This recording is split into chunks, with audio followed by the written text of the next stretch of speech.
I guess my first response to that is thank God for Carnegie Hall.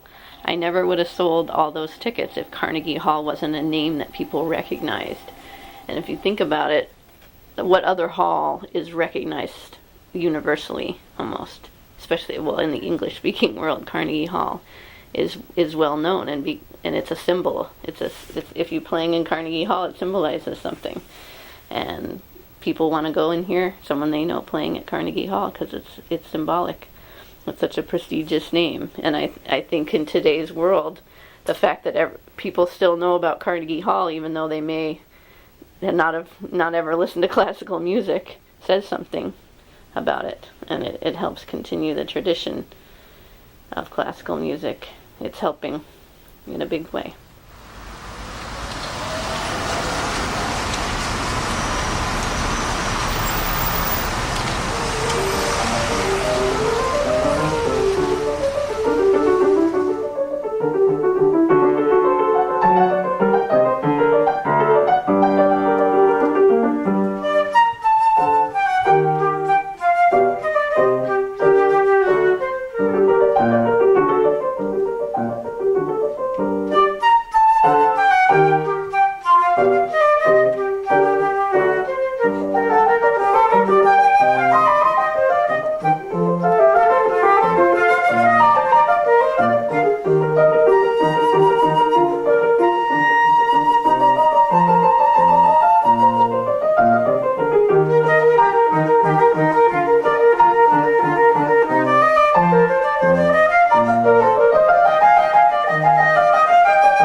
New drum time is now on the planet. It is that crucial crux. It's that crucial breaking point, almost, you could say, that we are at right now on this planet.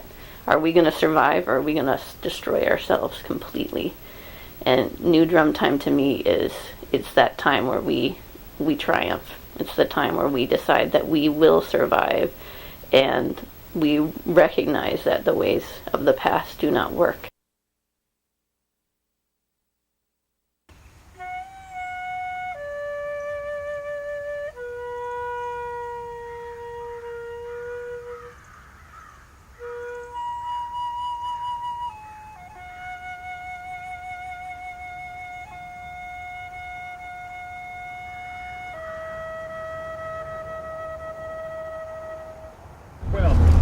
Northbound, the ramp at Dykeman Street's been reopened. Big accident with a construction crane has now been cleared away. Looks like the Harlem River Drive is good. FDR Drive going south, still an exiting delay for the Brooklyn Bridge.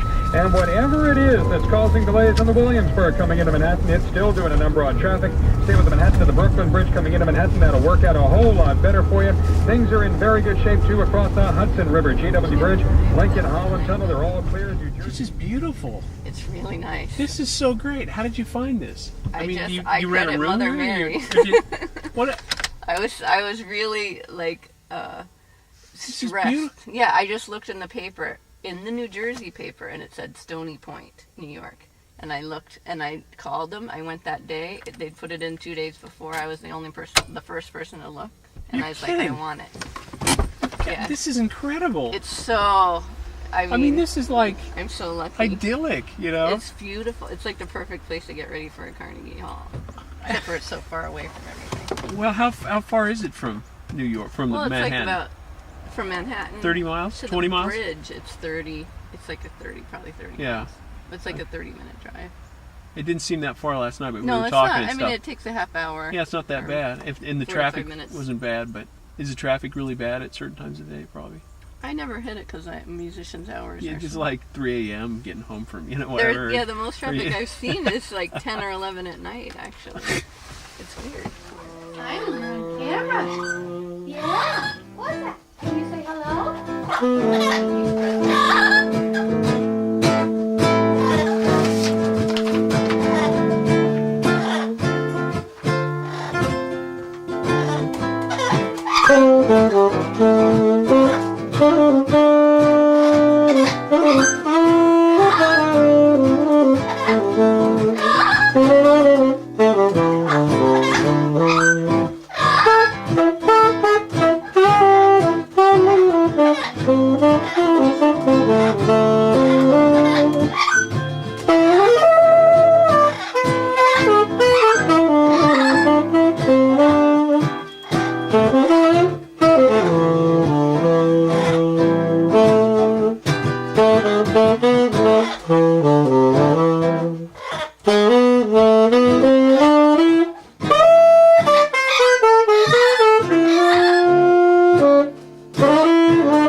Adds a certain Holiday. sort of like a jazz club Yeah, atmosphere. yeah. You're doing great. You're very talented.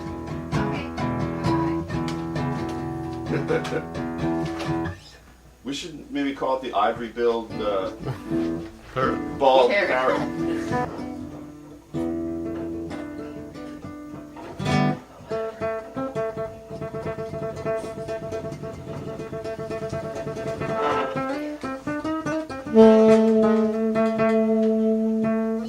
I'm just gonna.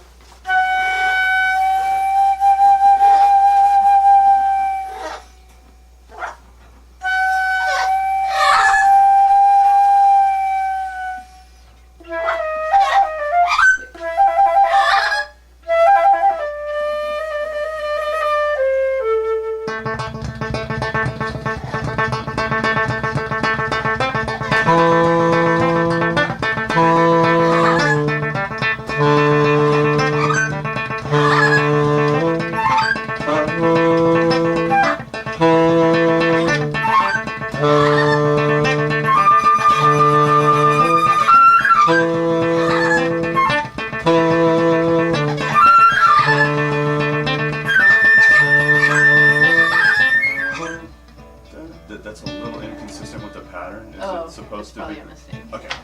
It should just be the same thing all with it. Okay. Like an ostinato. Yeah, it goes So that would be two patterns. From where I start the new thing? No, 2 cells. Do 2 cells, and Oh. then we'll go into the Okay. the new thing. 1, 2. Let's see. 1, 2, 3, 4.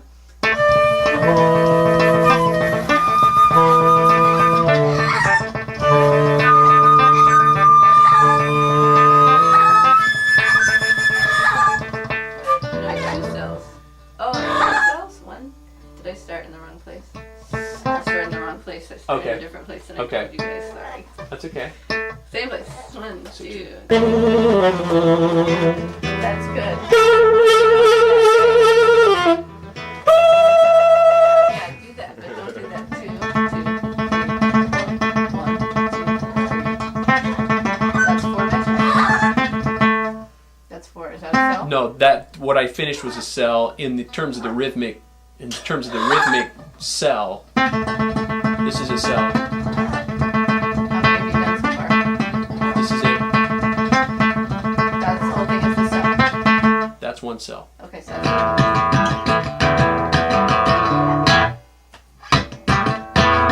You like that bluesy note right there? Is that too? I think the main thing is honest. I like the rhythm and just sing and Can I do like syncopated rhythms? As long as I keep the beat.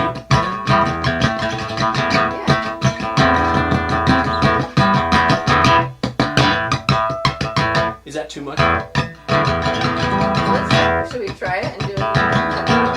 We'd have to, yeah, I think it sounds fun to me, but we should try it in the context.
Long Island, there was a crash in Middle Island on Middle Country Road at Tudor Lane.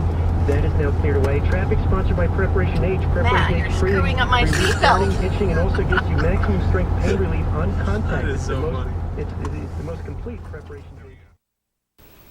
I think contemporary U.S. culture is constantly changing, especially with video games and cell phones. I think in that market, the artist is really behind the scenes creating the things.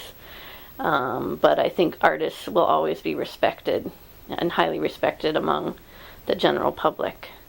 And so I think there is always a place for the artist there, because people always want to have someone to look up to, and also talent is extremely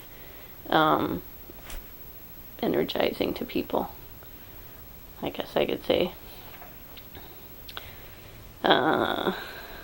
The problem is pop culture always, the people that watch TV always see the finished product. They don't realize the imperfection and the struggle one goes through to get to the finished product. I'd say that's a major flaw that the contemporary U.S. culture doesn't quite understand, that not everything is just a video on TV. It's real. It has imperfections.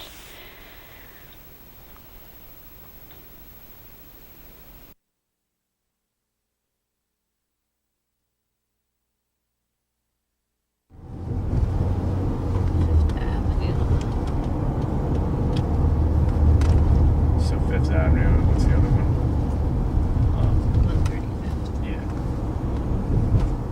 Yeah, take Fifth Avenue, yeah.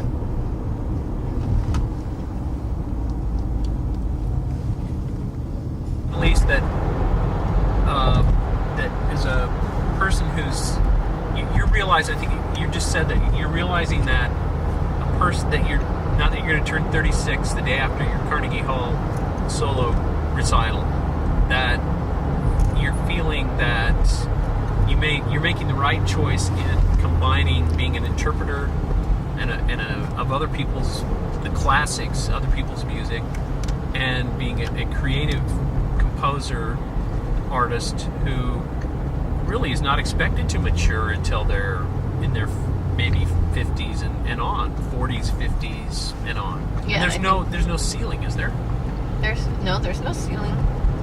And that, I mean, I think we were just, that's the thing, it's like there's this pressure as a young artist or someone that just gets out of school or with these high hopes and dreams, there's this pressure to get it done by the time you're 30, or who knows, everyone has a different age and when they think they have to have it done, 25, whatever, 30, 32.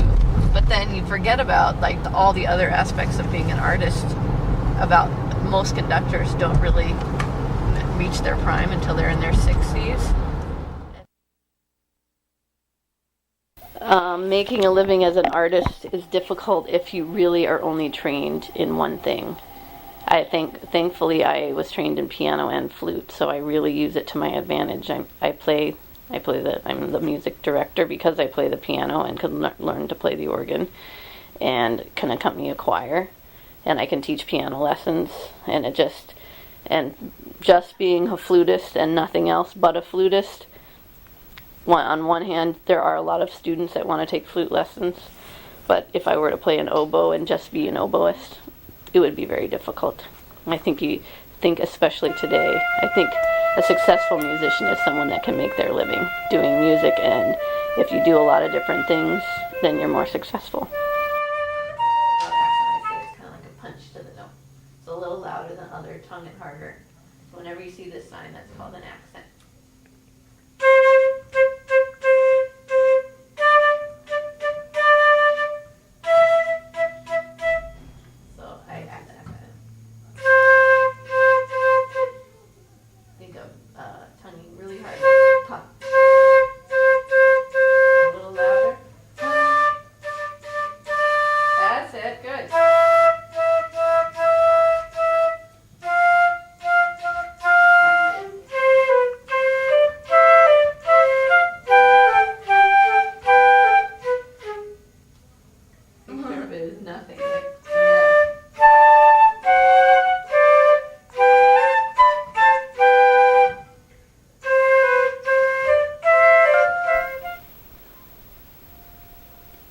Teaching is it is a good way to make money, but I also love it because I feel just as any, you need to teach your love to kids, otherwise it's going to be a lost art.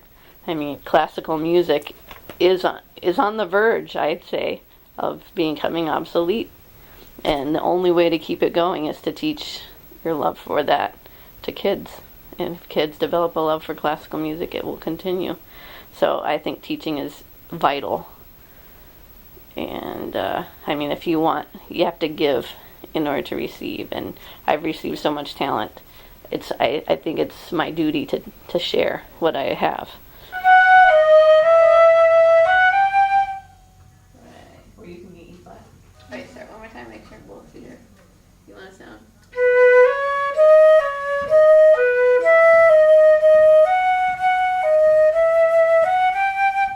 Doesn't sound like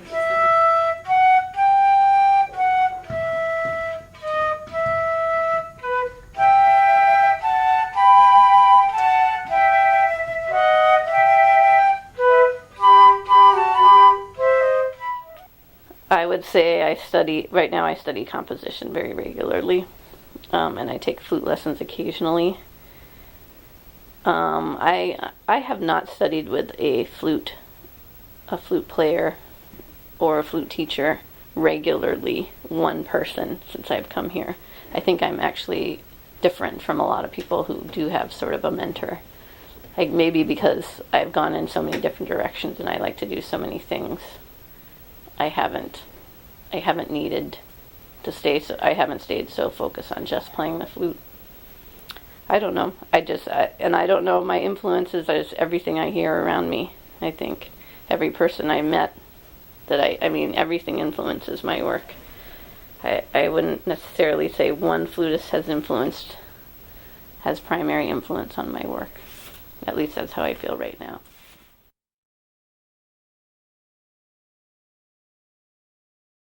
Oh, now Ridgewood, New Jersey Uh-huh. is where you what now? I used to busk on the streets. I used to put out my case and play in front of the Starbucks cafe. Is that where you did the interview with the journalist the other day? Yeah. So we'll be there. So you did an interview about going to in Carnegie Starbucks Hall. about going to Carnegie Hall, right in the same place where outside that place you used to play for change in the street, right? Yeah. Or on the sidewalk. On Sunday afternoons. Yeah, they don't let you play inside. Did you do pretty well? I used to make about $30 for about 4 hours. That was like 7 years ago, so I don't know. It was okay. Due to inflation. Now it doesn't seem like nothing. Yeah, but it's something. It is something. If you don't have any money. Yeah. I played a couple of times in New York City, but I hate playing. I didn't like playing in the subways, and it was like there's so much traffic noise. It was hard for me to find a good spot. The best spots in the subway always seem to be deserted late at night, and then there's no money in that. Right, exactly. Central Park is a good place to go. Is it?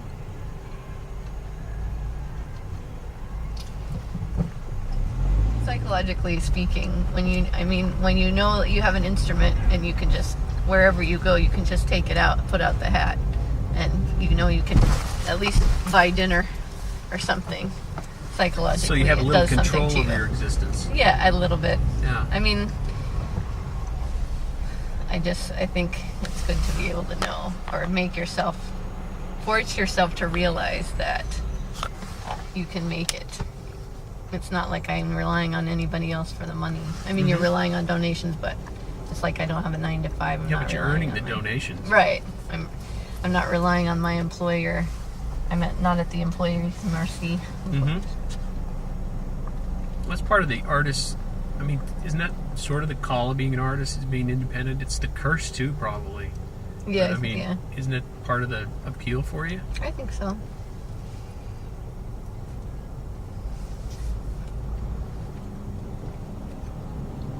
Did you have people tell you that when you were younger, when you were first starting out, that you should take something with security, and or did you have people just say, do whatever? I mean, My parents have always been really super supportive. They've basically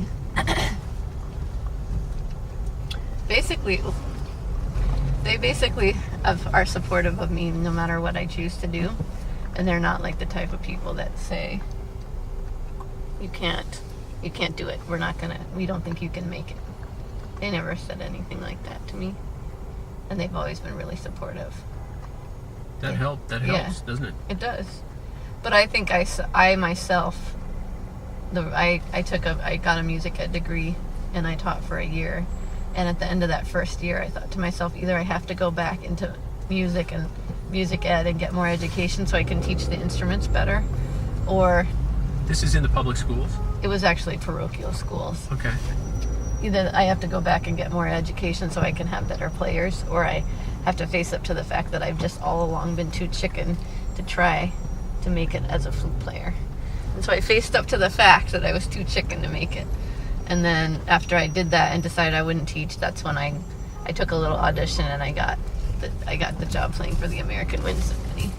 Cool. So then it was like you made the decision, then stepped into the chasm, and there you were. And then I did get a job. So a lot of times when you leap, you don't usually fall to the bottom. You usually land somewhere.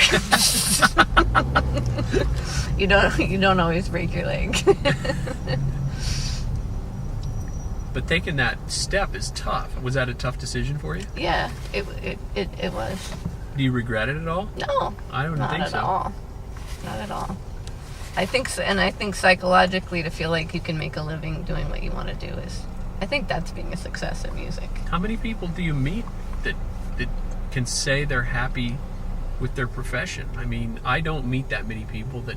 There's even a lot of musicians that aren't super happy. Absolutely. And part of it is because they have dreams, and I think they feel unfulfilled in their dreams.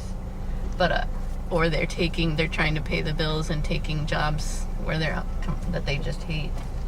There's just so many different types of musicians and people around.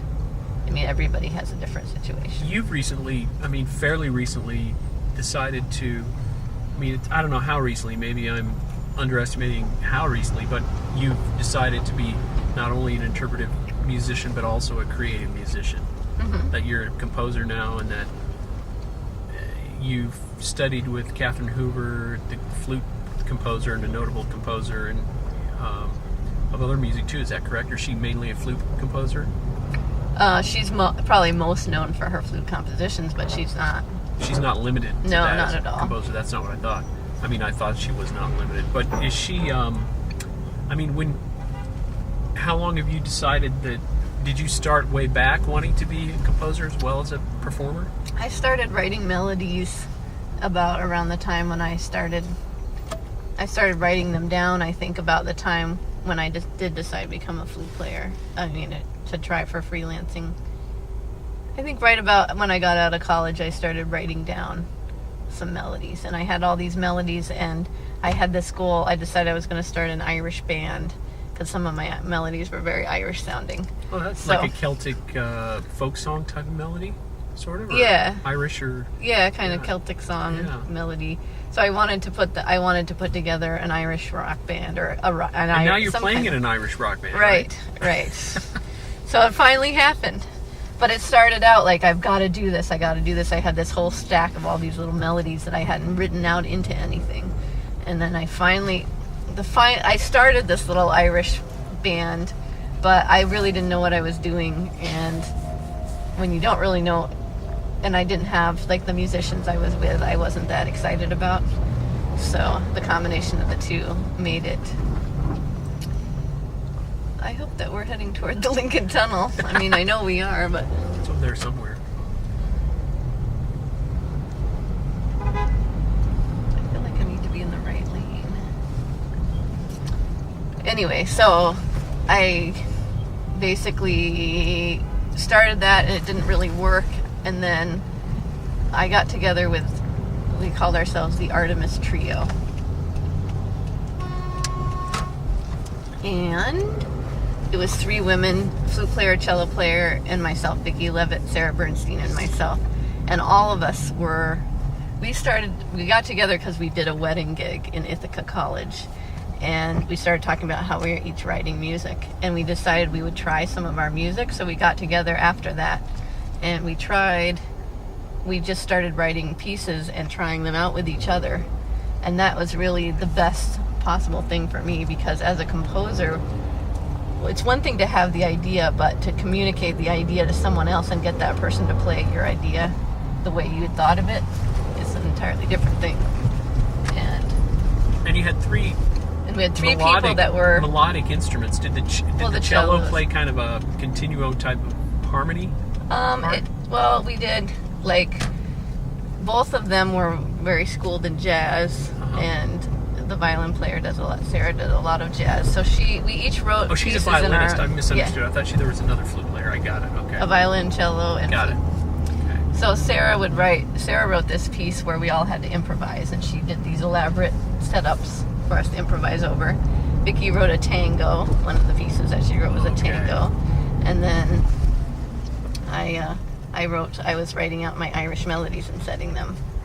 And so it was just perfect. I think it's the perfect way to get started, because each of us, we were good, all really good musicians, but yet we were at a stage where we were willing to let the other people try, make mistakes, and just give each other suggestions in a positive frame of mind.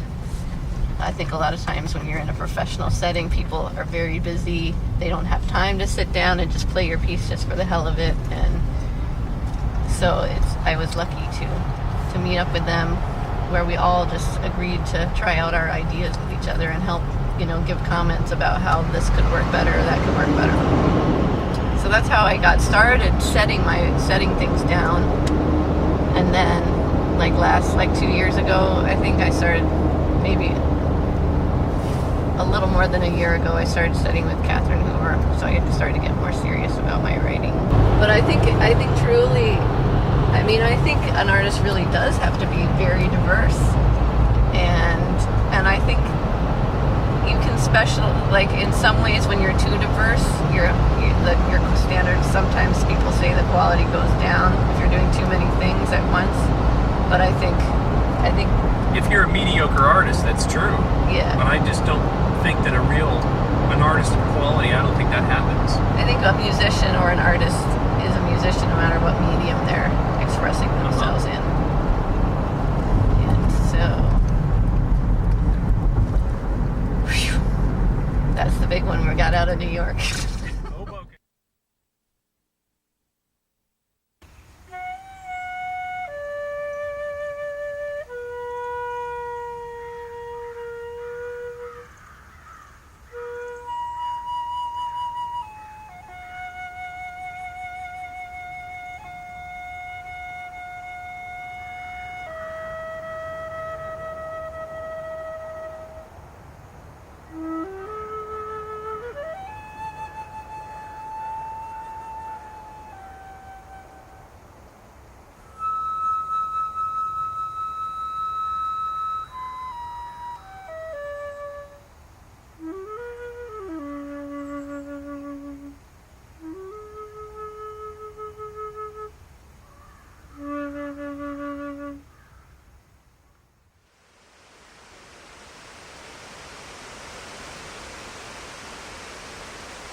We are a part of everything on this planet.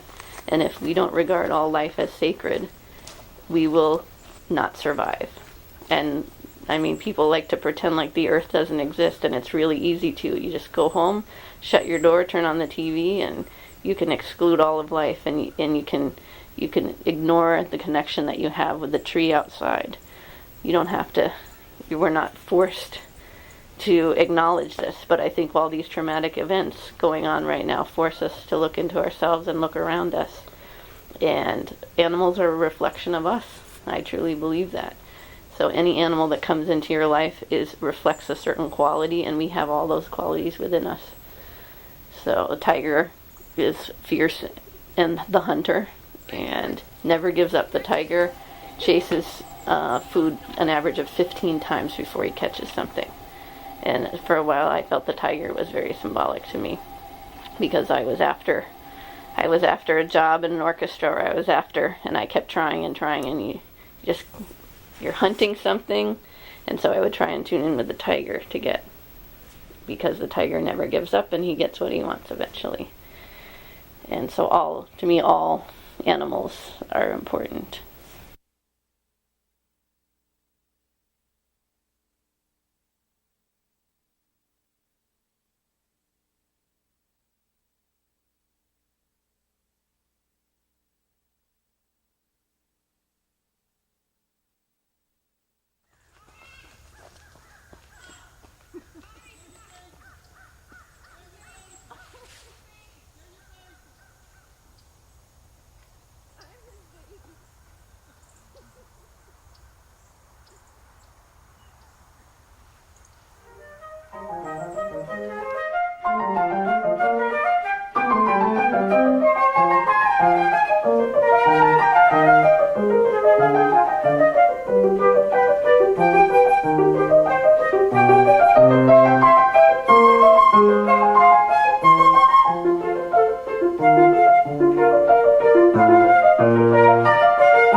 Is that what it was called? The Stapleton Estate? Yeah. We have pictures with both Matt and I are in the now, picture. was this a band that the parents put together? No, That's what Elise said. Elise said That's that. what my idea was. It was like Alice and I. Well, Alison Eifler's mother, it was her idea, but Okay, it was actually, the original idea was not from the parents. Okay. The original idea was, now you were on the France trip, right? Yeah. So that's right. the original idea was actually between either me or Andrea Reese. I forget who actually came up with the idea, but we wanted all of our friends. We were like in the 8th grade, and a bunch of us. We had this little group of geek friends, and music geeks. Music geeks. Yeah. We were all in band. We'd already been, rejected by the mainstream. crowd. Of course, yeah. Blessedly. It was a blessing, really, wasn't And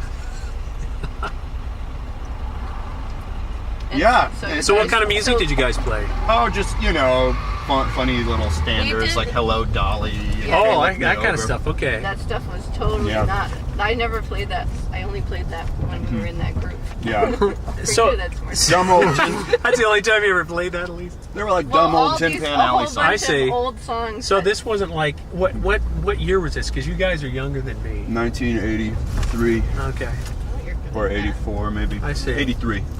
Yeah, so So this wasn't like Alright, wait, I have to think where AC/DC we're going. covers and things like that. no, we were dorks. We were playing music that the nursing home people knew. Like it was from the 50s and the 40s. And stuff You like actually that. played music for people. Is But what you're saying. even before we played in nursing homes, we put this band together because a bunch of us, there was a bunch of us who went to France. So I went to as a France, group? French, Or was it French with club the or French something? class Oh, I see. from our school. Okay. and then I the was other, one of the ones, yeah, but look- he was yeah. behind. So the people behind got together and greeted us at the airport. When we Yeah, came back. it was just this, way to sort of like welcome That's them right. home. I see. And that's where the name came from. And it was at because Stapleton Airport. So I we see. welcomed them home, and we thought that was it. And then one of the mothers got the crazy idea of hooking us up with this nonprofit called Art Reach, and That's sending right. us to making it legitimate. making and, it legit and sending see. us off to. and that launched your careers. yeah, it launched our careers. It was our first gig. Cool. Yeah, all I remember is that we played Hello Dolly and Hey Look Me Over, and we played a bunch of we played Standard on- show tunes? like on Broadway.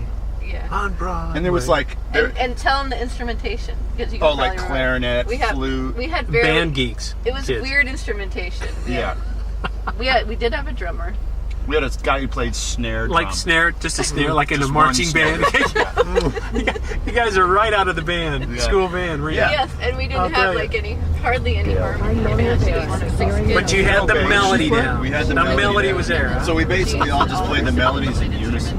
And it was probably horrible. Yeah, it was probably like really bad out of tune. And, it was beautiful. Hey, you got to start That somewhere. was before. Yeah. We were in a woodwind quintet in high school that was kind of a bastardization of the traditional woodwind Yeah, we quintet. called ourselves the So we Bastard called Quintet. ourselves the Bastard Just Woodwind secretly. Quintet. I don't think we. That was Was our that your public name? No, No, it was No. our band director's name for it, though. He called it the Bastard Quintet. because it was instead of flute. So anyway, our quintet, the Bastard Quintet, had instead of flute, oboe, clarinet, French horn. French horn, and bassoon. We had instead of a bassoon, we had a cello player, Yeah. and instead of a French Now horn, wait a minute. Matt was the tenor sax. I played alto No, sax. alto instead Yeah. of French horn. So that's why it was the Bastard Quintet. So, but I'm curious about the name. Was the name given to you by the director because of the instrumentation, Yes. or was there other There were other- reasons for that? I'm just trying to I'd get like to the think- root of the story. I'd like to think that there was other, other motives behind his calling it the Bastard Quintet. I mean, maybe not for you. I was totally innocent. I wouldn't have thought that. But Yeah, you? no one would ever want to say anything bad. Now, about Matt, now maybe we'll get to the real story of Elise's youth here, and No, I was somehow I not. believe I was this, totally but She was I'm just, straight down the you line. know, person. I'm just wondering if I there's was some the the untold story, maybe. Well, I was sort of a bad boy of the Bastard Quintet, I'd have to say. But Mia was pretty out there. No, the Mia cello was player. actually, she was out there. Actually, She yeah. was At least dying you weren't right out there. Come on, were you? I was not No. an out there person. No. No, That's you why weren't. were I you? never. Like my music really didn't go super far until I started pushing the boundaries a little more, possibly. On the surface, Elise is very conventional. Inside, she's a freak. There you go.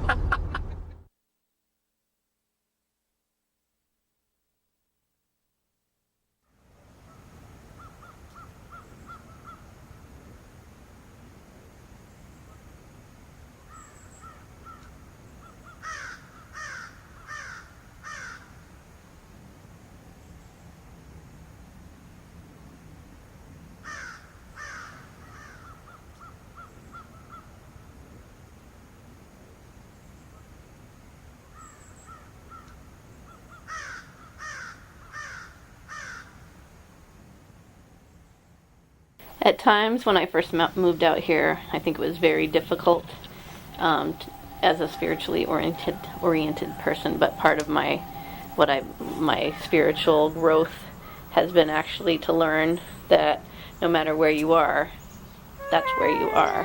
Like if you read in the books about the shamans in Native American culture, a true shaman goes to other realms, talks with different spirits, and then comes back home, and he's in his house. He has to pay the bills, he has to do the dishes, he has to clean the floor.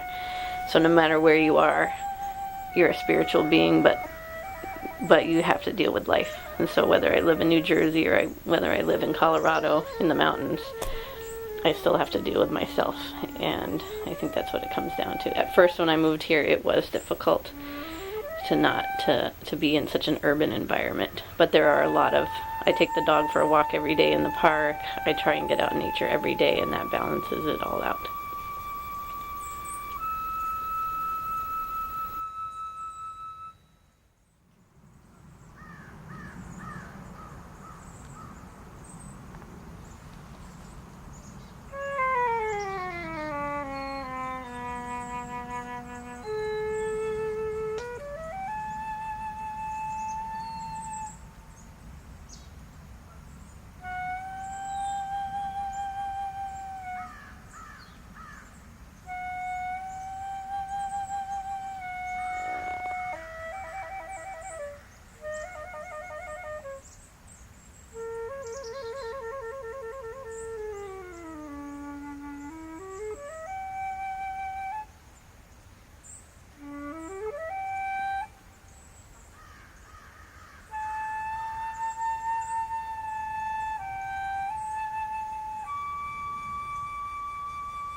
New drum time is now.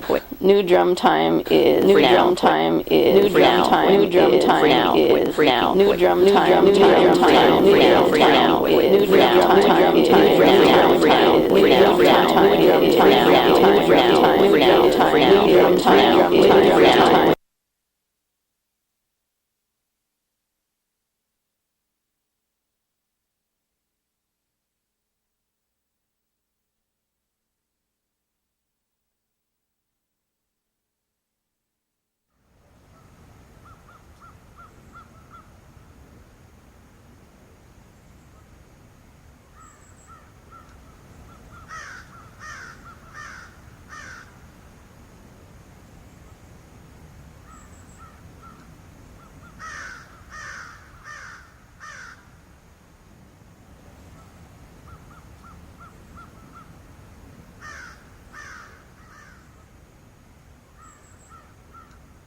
think what I want from my life is to make a difference and to make the biggest difference on this planet. And I know that teaching music to kids is extremely important, and I know that communicating with the audience, uplifting them, bringing them to a different place is important, and creating music is important. And I want the planet to be a better place because I'm on it. And that's really what I want.